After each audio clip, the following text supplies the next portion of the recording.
আসসালামু আলাইকুম। শুরু করছি আরেকটি নতুন ভিডিও। আমার চ্যানেলে প্রথম হয়ে থাকলে অবশ্যই আমার চ্যানেলটি সাবস্ক্রাইব করে আমার পাশে থাকবেন এবং কাজে অনুপ্রাণিত করবেন। আজকে দেখাবো সোফার রুমাল কাটিং এবং সেলাই।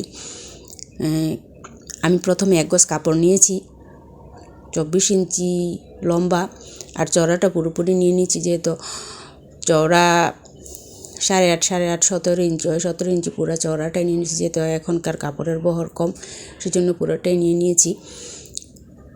তারপর কেটে নিলাম সমান করে। তারপর গোল রাউন্ড করে চক দিয়ে এঁকে নিব, যেহেতু সোফার রুমাল কাটবো সেহেতু গোল রাউন্ড করে কেটে নিব। আর আপনারা কাপড় কাটার আগে অবশ্যই কাপড় কাটিংটা গোল, লম্বা এবং সোজা যাই বলেন কাটবেন, কেচি দিয়ে কেটে কাপড় কেটে হাতটাকে রানিংয়ে রাখবেন, যাতে কাপড় সুন্দর হয় কাটা, তাতে ফিনিশিংটা সুন্দর আসে। এখন সেলাই করব। যে কোনো ধরনের আপনি গোল রাউন্ড শেপের সেলাই করেন, প্রথমে চিকন করে একটা বাঁশ দিয়ে সেলাই করে নিব, যাতে রাউন্ডটা সুন্দর আসে। আপনি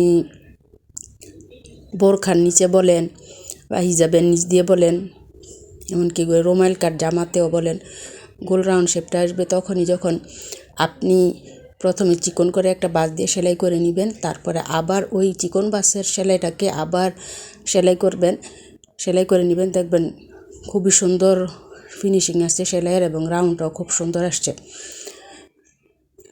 আমি সেলাই করে নিচ্ছি, দেখেন এখন সেলাই করা শেষ আমার। এই যে রুমালটা দেখালাম এবং সোফাতেও লাগালাম, এখানে ব্লক করব।